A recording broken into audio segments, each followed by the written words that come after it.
میں بہک سکوں یہ مجال کیا میرا رہنما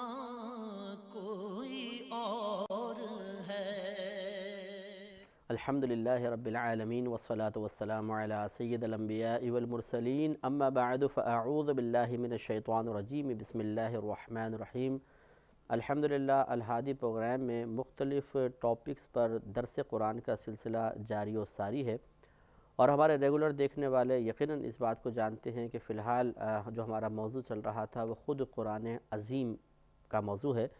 کہ اللہ تبارک و تعالیٰ نے قرآن عظیم کے بارے میں خود قرآن پاک میں مختلف پہلوؤں کو پیش نظر رکھتے ہوئے آیات کریمہ نازل فرمائیں۔ چنانچہ ہم جس موضوع کو ہم لے رہے ہیں، قرآن کے جس پہلو پر ابھی ہم غور و تفکر کر رہے ہیں، وہ اس کے نزول کے مقصد کا پہلو ہے کہ اللہ تبارک و تعالیٰ نے قرآن عظیم کو کیوں نازل فرمایا۔ اور جیسے کہ قرآن عظیم ایک ہدایت فراہم کرنے والی کتاب ہے، تو اس سلسلے میں بھی ہمیں ایک ہدایت حاصل کرنی چاہیے کہ جس مقصد کے لیے اللہ تبارک و تعالی نے قرآن عظیم کو نازل فرمایا، کہ ہم اس مقصد کو پورا کر رہے ہیں کہ نہیں کر رہے، یا اس مقصد کو حاصل کرنے کے لیے قرآن عظیم سے فیضیاب ہو رہے ہیں یا نہیں ہو رہے۔ چنانچہ ہم نے آپ کو جو پہلا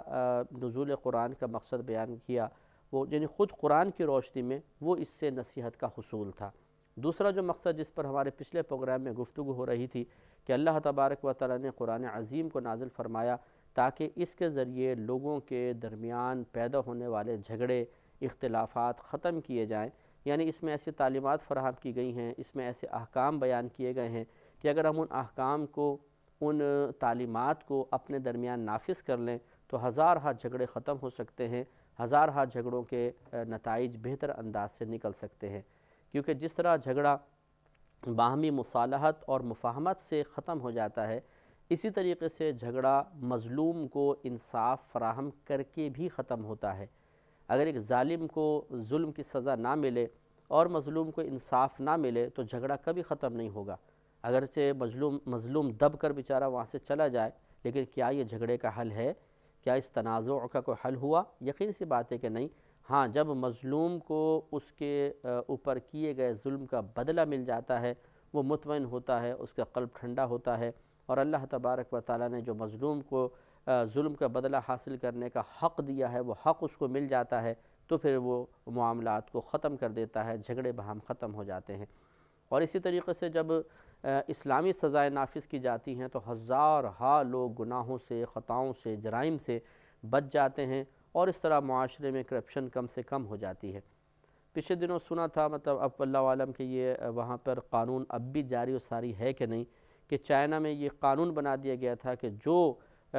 تھوڑا سا بھی جرم کرے گا اسے سزائے موت دے دی جائے گی۔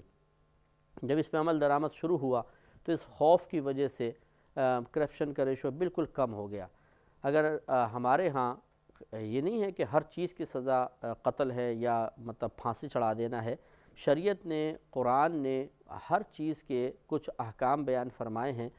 ہر فعل کے اوپر بہت سخت سزا ایسا نہیں ہے، بلکہ بالکل اعتدال کے ساتھ، کیونکہ سزا مقرر کرنے والی ذات اللہ تبارک و تعالی کی ہے، یا اگر براہ راست اس نے کوئی سزا مقرر نہیں کی بلکہ بندوں کو سزا کے تقرر کا اختیار دیا ہے، تو اس کے لیے ضابطہ اور اس کے لیے تعلیمات فراہم کرنے والی ذات اللہ تبارک و تعالی کی ہے۔ تو یہ احکام کیسے غلط ہو سکتے ہیں؟ ان احکام میں برکت کیوں نہیں ہوگی؟ اور ان احکام کو اگر ہم نافذ کریں تو کیوں ہماری ملک سے کرپشن ختم نہیں ہوگی اور کم سے کم نہیں ہوتی چلی جائے گی؟ کیونکہ شیطانیت تو بہرحال کبھی ختم نہیں ہوتی، تو یہ تو نہیں کہا جا سکتا کہ اگر اس کے احکام کو نافذ کر دیا جائے تو 100% معاشرہ صاف ستھرا ہو جائے گا۔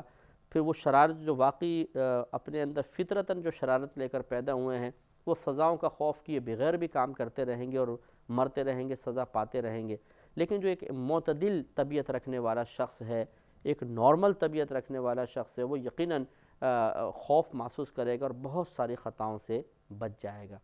تو ہمارے قرآن کے احکام بڑے پیارے احکام ہیں، لیکن ہمارے یہاں پر بھی اس کو بدقسمتی آپ کہہ لیجئے، لیکن بدقسمتی کا لفظ بہرحال یوز نہیں کرنا چاہیے۔ علماء نے فرمایا کہ قسمت تو سب اللہ کی بنائی ہوئی اور سب اچھی ہے، ہم اپنے حق میں اس کو غلط سا محسوس کر کے بد کا لفظ کے ساتھ لگا دیتے ہیں، لیکن اس کو بدبختی کہا جائے تو کوئی بھیجا بھی نہیں ہوگا کہ ہماری بدبختی ہوگی کہ ہم قرآن کے احکام کو اپنے درمیان نافذ کرنے سے کترائیں۔ ایک مجرم کو سوچنا چاہیے کہ اگر وہ ایک سزا کو دیکھ کر صرف اس وجہ سے کہ وہ سزا اس کے خلاف ہے آج قرآن کے حکم کو ٹال رہا ہے، لیکن سوچیں کہ کل ہو سکتا ہے یہ سزا آپ کے حق میں ہو، آپ کے موافق ہو، اس طرح کہ آپ کے ساتھ کوئی شخص زیادتی کرے اور شریعت اس کے لیے بھی تو یہ سزا مقرر کرے گی نا، اس وقت تو یقیناً آپ یہ کہیں گے کہ ہاں دیکھو قرآن میں ہے اس کو یہ سزا ملنی چاہیے،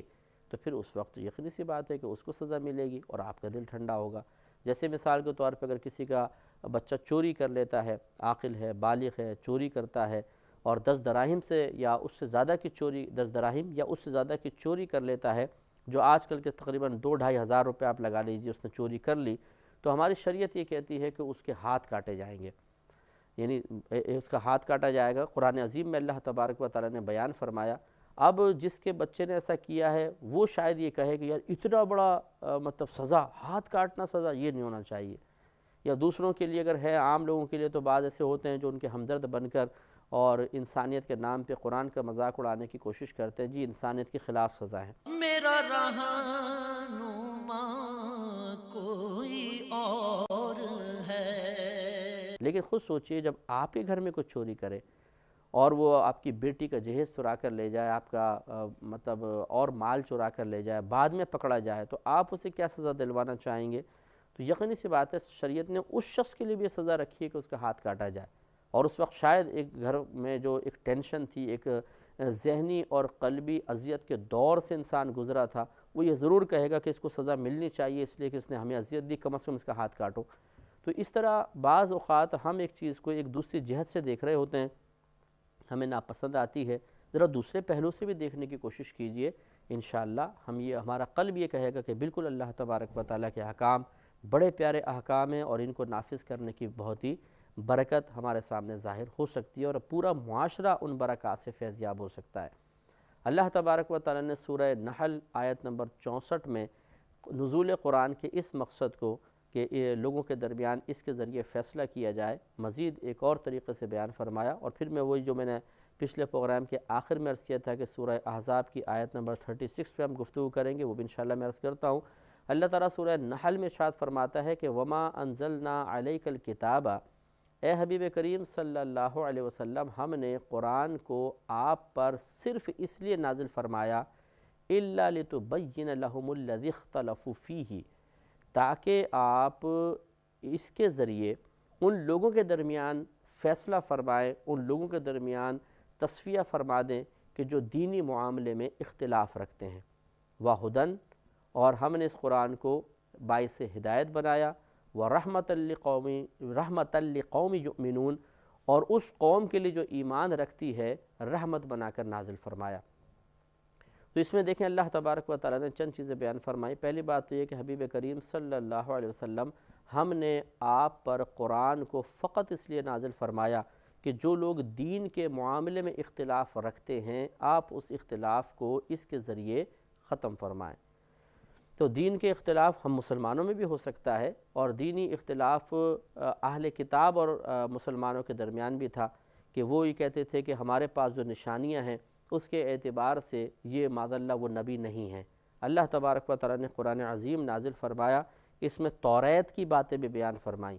اور ثابت فرما دیا کہ نبی کریم صلی اللہ علیہ وسلم اللہ کے نبی ہیں، اس طریقے سے کہ نبی کریم صلی اللہ علیہ وسلم کو سب جانتے تھے کہ آپ نے کبھی کسی سے کوئی کتاب نہیں پڑھی، آپ نے توریت کا مطالعہ بھی نہیں فرمایا، لیکن جب قرآن نازل ہوا اس میں توریت کے احکام، توریت کی بشارتیں، توریت کے کچھ مضامین بیان ہوئے، تو نبی کریم صلی اللہ علیہ وسلم نے خود یہود سے فرمایا جا کر دیکھو تو تمہاری توریت میں ایسا ہے کہ نہیں، ایسا ہے کہ نہیں، اور جب وہ دیکھتے تھے اور واقعی ان کو بہت سو کو پتہ بھی تھا تو وہ یہ سمجھ گئے کہ یقیناً یہ اللہ کے نبی ہیں، کیونکہ نہ انہوں نے توریت پڑھی، نہ یہ اہل کتاب کے ساتھ صحبت پہ رہے، نہ انہوں نے کسی استاد کے پاس باقاعدہ کچھ وقت گزارا ہے، اور اب یہ توریت کی اندر موجودہ مضامین بیان کر رہے ہیں، تو اس کا مطلب یہ ہوا کہ یہ واقعی اللہ کے نبی ہیں، اور جب ان کو اللہ کے نبی مان لیں گے تو دینی اختلاف ختم ہو جائے گا، سب مان جائیں گے کہ اب وہ دور ختم ہو گیا، پچھلے انبیاء علیہ السلام کا دور ختم ہے، اب جس کا نبی کا دور شروع ہوا وہ حضرت محمد مصطفیٰ صلی اللہ علیہ وسلم ہے۔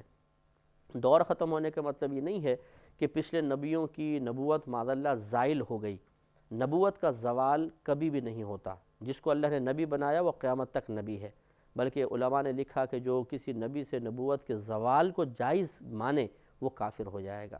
لہٰذا یہ نہیں کہ وہ نبیوں کی معاذ اللہ نبوت زائل ہو گئی یا سلب کر لی گئی، بلکہ ان کا زمانہ ایک مخصوص زمانہ تھا کہ یہ اس زمانے تک ان کے بیان کردہ احکام چلیں گے، اور ان کی نبوت یہاں تک ہے، یعنی ان کے اوپر ایمان لانا یہاں تک ضروری ہے۔ جب نیا نبی آتا ہے تو پھر اب یہ نہیں ہے کہ صرف اس نبی پر ایمان لانا کافی سمجھا جائے، بلکہ اب اس نئے نبی پر بھی ایمان لانا لازم تصور کیا جائے گا، اور اگر وہ نئے آنے والے نبی منصب رسالت پر فائز ہیں تو وہ نئی شریعت بھی لے کر آتے ہیں، تو پچھلے نبیوں کے احکام جو اس شریعت کے موافق ہیں وہ تو قائم رکھے جاتے ہیں، اور جو اس شریعت کے مخالف ہوتے ہیں، اس سے موافقت نہیں رکھتے، ان احکام کو گویا کہ منسوخ مان لیا جاتا ہے۔ تو ہر آنے والی شریعت بعض احکام میں پچھلی شریعت کی ناسخ ہوتی ہے، یعنی اس کو منسوخ کرنے والی ہوتی ہے۔ چنانچہ نبی کریم صلی اللہ علیہ وسلم کے لیے اللہ نے واضح طور پہ بیان فرمایا کہ ہم نے آپ کو قرآن اس لیے عطا کیا تاکہ آپ لوگوں کے درمیان فیصلہ فرمائیں،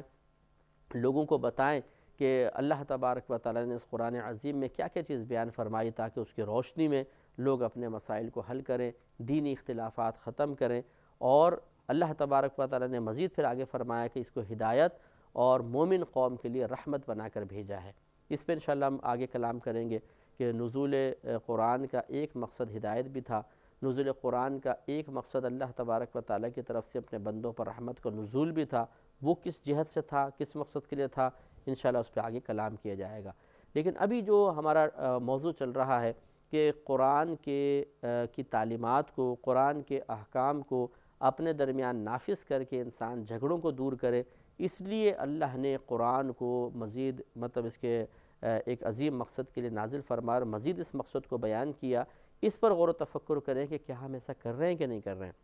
تو آپ یہ دیکھیں گے کہ جیسے میں نے ابھی تھوڑی دیر پہلے بھی عرض کیا کہ جو حکم ہمیں اپنے موافق نظر آتا ہے وہ بڑا اچھا ہے،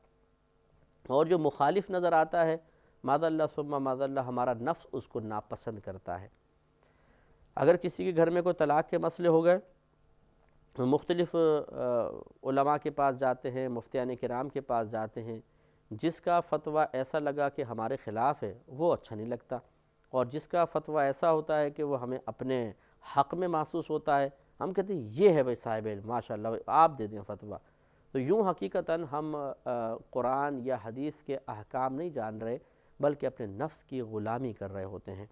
یہ اچھی طریقے سے یاد رکھیے کہ اللہ تبارک و تعالیٰ نے جتنے بھی شرعی احکام نازل فرمائے، ان کے نزول کا بنیادی مقصد ہمیں ایک آزمائش میں مبتلا کرنا ہے، ایک امتحان ہے۔ یہ اللہ نے حکم نازل کیا، اس کو مانو، چاہے تمہارے موافق ہو چاہے مخالف ہو، ہمیں اپنے نفس کو مار کے اس پہ عمل کرنا ہے۔ میرا رہنما کوئی اور ہے۔ اور اگر کوئی شخص اس طرح کا طرز عمل اختیار کرے کہ وہ حقیقتاً قرآن یا حدیث کے حکم کو جاننے کی کوشش نہ کرے، بلکہ اس کا مطمع نظر یہ ہو کہ میرے حق میں کون سی چیز بہتر ہے، تو پھر حقیقتاً وہ قرآن حدیث کے حکم کو نہیں جاننا چاہتا، بلکہ اپنے نفس کی پیروی کر رہا ہے، وہ اپنے نفس کو خوش کرنا چاہتا ہے کہ نفس یہ کہتا ہے اس کا فتویٰ لے لو، اس موقع پر لے لیا، اس موقع پر اس کا فتویٰ لے لو، اس کا لے لیا۔ تو یہ تو حقیقتاً نفس کی پیروی کرنا ہے، اور یہ شرعی احکام کے نزول کے مقصد کے بالکل مخالف ہے کہ نزول احکام کا مقصود انسان کو آزمائش میں مبتلا کرنا تھا، امتحان میں مبتلا کرنا تھا، اور جب ہم اپنی مرضی کے فتوے تلاش کرنے کے لیے نکل کھڑے ہوئے تو بتائیے پھر آزمائش کہاں رہی؟ پھر تو نفس کی پیروی رہی، اور اس لیے احکام کو نازل نہیں کیا گیا۔ تو دیکھیں مختلف علماء کے پاس جانا میں ناجائز نہیں کہہ رہا ہوں، لیکن اس لیے علماء کے پاس جانا کہ بس مجھے میری آسانی کا فتویٰ حاصل ہو جائے، اور اگر کوئی صحیح قرآن بیان کر رہا ہے، حدیث بیان کر رہا ہے، لیکن مجھے پسند نہیں آ رہا یا میرے حق میں وہ بہتر محسوس نہیں ہوتا، میرا کاروباری نقصان ہے، کچھ مال خرچ کرنا پڑ جائے گا، اور بیوی سے اگر خدا نخواستہ ایک طلاق دے دی ہے تو رجوع ناممکن ہو جائے گا، تو یہ چیزیں پسند نہیں آ رہی، تو اس کا مطلب یہ ہوا کہ ہم پھر قرآن اور حدیث کے حکم کو پسند نہیں کر رہے، اور یہ چیز شریعت کو سختی کے ساتھ ناپسند ہے۔ سورۃ الاحزاب آیت نمبر 36 میں اللہ نے اسی چیز کا تذکرہ فرمایا۔ پہلے آیت کریمہ دیکھ لیں، ترجمہ، پھر میں اس کا شان نزول عرض کرتا ہوں۔ اللہ تبارک و تعالیٰ نے ارشاد فرمایا کہ وما کان لمؤمن ولا مؤمنۃ، کہ کسی بھی مومن اور مومنہ کے لیے یہ چیز جائز نہیں ہے اذا قضى اللہ ورسولہ کہ جب اللہ تبارک و تعالیٰ اور اس کے رسول کریم صلی اللہ علیہ وسلم فیصلہ فرما لیں امراً کسی کام کا. کیا چیز اب جائز نہیں وہ آگے بیان ہوگا کہ ان یکون لہم الخیرۃ من امرہم کہ انہیں اپنے معاملات میں کسی چیز کا اختیار باقی رہے. یعنی جب اللہ تعالیٰ اور اس کے رسول ان کی کسی معاملے میں فیصلہ فرما دیں تو پھر انسان کو اپنے کسی معاملے کا اختیار باقی نہیں رہتا ہے. وَمَنْ يَعْصِ اللَّهَ وَرَسُولَهُ اور جو اللہ تبارک و تعالیٰ اور اس کے رسول کریم صلی اللہ علیہ وسلم کی نافرمانی کرے فَقَدْ ضَلَّ ضَلَالًا مُبِينًا تو ضرور وہ بہت کھلی واضح گمراہی کے اندر مبتلا ہو گیا. یہ آیت کریمہ نازل ہوئی تھی زینب بنت جہش کے حق میں اور ان کے بھائی عبداللہ بن جہش کے حق میں. یہ نبی کریم صلی اللہ علیہ وسلم کے خاندان سے تھے، قریشی تھے، سردار لوگ تھے. نبی کریم صلی اللہ علیہ وسلم نے اللہ تعالیٰ کے حکم سے یقیناً زینب بنت جہش جو آپ کی کزن لگتی تھی، آپ نے ان کو حکم دیا کہ آپ زید بن حارثہ سے نکاح کر لیں. اور زید بن حارثہ نبی کریم صلی اللہ علیہ وسلم کے آزاد کردہ غلام تھے. اب وہ اعلیٰ خاندان کی سے تعلق رکھنے والی تھیں. زید بن حارثہ ایک آزاد کردہ غلام تھے تو ان کو یہ چیز پسند نہ آئی. یعنی نبی کریم کا فیصلہ یہ تھا کہ آپ ان سے نکاح کر لیں، ان کو پسند نہ آئی. تو ایک تھی اس غلام کی غلامی کی حیثیت کہ پہلے وہ غلام تھے پھر وہ آزاد ہوئے، اور ایک ان کی اپنے سردار والی حیثیت تھی. لیکن دوسرا معاملہ تھا کہ یہ فیصلہ نبی کریم صلی اللہ علیہ وسلم کا تھا، حکم اللہ کے نبی کا تھا. تو ان بھائی بہن نے آپس میں مشورہ کیا اور نبی کریم صلی اللہ علیہ وسلم کو انکار کر دیا کہ ہم ان سے نکاح نہیں کر سکتے. اس پر یہ آیت کریمہ نازل ہوئی کہ اللہ تعالیٰ نے ارشاد فرمایا کہ کسی مومن اور مومنہ کے لیے جائز نہیں کہ جب اللہ تعالیٰ اور اس کے رسول ان کے کسی معاملے میں ان کے لیے فیصلہ فرما دیں تو انہیں اپنے معاملے میں کوئی اختیار باقی رہے، بالکل نہیں. اور جس نے اللہ تعالیٰ اور اس کے رسول کے نافرمانی کی تو وہ کھلی گمراہی کے اندر مبتلا ہو گیا. تو پھر اس پر دونوں بھائی بہن نے توبہ کی اور حضرت زید بن حارثہ رضی اللہ تعالیٰ عنہ سے ان کا نکاح ہوا. لیکن آگے چل کر چونکہ اللہ کا فیصلہ بہرحال یہی تھا کہ نکاح ہونا ہے، نکاح کے بعد پھر زید بن حارثہ نے معاملات آگے چلے تو ان کو طلاق بھی دیں اور پھر یہ نبی کریم صلی اللہ علیہ وسلم کے عقد میں تشریف لائیں اور ام المومنین کہلائیں زینب بنت جہش. تو لہٰذا اس میں یہ چیز بڑی قابل توجہ بات ہے کہ اللہ تعالیٰ نے فرمایا کہ جب اللہ تعالیٰ اس کے رسول کسی کے لیے یا تمہارے لیے کسی معاملے میں فیصلہ فرما لیں. فیصلہ کیا تھا نبی کریم صلی اللہ علیہ وسلم نے، لیکن اللہ تعالیٰ نے اسے اپنے طرف بھی منسوخ فرمایا. اس کا مطلب یہ ہے کہ جو اللہ کا فیصلہ ہے وہی رسول کا فیصلہ ہے، اور جو رسول فیصلہ فرماتے ہیں صلی اللہ علیہ وسلم وہ اپنے پاس سے نہیں کرتے، اپنی نفسانی خواہش کے تابع ہو کر نہیں کرتے، بلکہ اللہ کا فیصلہ ہوتا ہے جو مخلوق تک پہنچاتے ہیں. لہٰذا اس کو قبول کرنا چاہیے، اور جو قبول نہیں کرے گا تو اللہ تعالیٰ نے فرمایا وہ کھلی گمراہی کے اندر مبتلا ہوا. یہ تو پرٹیکولر ایک واقعے کے بارے میں تھا، لیکن یاد رکھیں کہ بعض آیات کے نزول خاص ہوتے ہیں لیکن حکم عام ہوتا ہے. ہمارے لیے حکم عام ہے کہ ہمیں بھی چاہیے کہ جب اللہ تعالیٰ اس کے رسول قرآن عظیم میں یا احادیث کریمہ میں ہمارے جھگڑوں کے متعلق کوئی فیصلہ فرما دیں، اپنی عقل کو نیچے کریں اور اللہ اور اس کے رسول کا حکم مان لیں. اور حکم اسی وقت مانیں گے جب قرآن پڑھیں گے اور اس حکم کو جانیں گے. اللہ تعالیٰ سے دعا ہے کہ رب کریم ہمیں نزول قرآن کے اس مقصد کو بھی پورا کرنے کی توفیق عطا فرمائے. آمین. وآخر دعوانا ان الحمدللہ رب العالمین. میں بہک سکوں یہ مجال کیا میرا رہنما کوئی اور ہے. میں بہک سکوں یہ مجال کیا میرا رہنما کوئی اور ہے. میں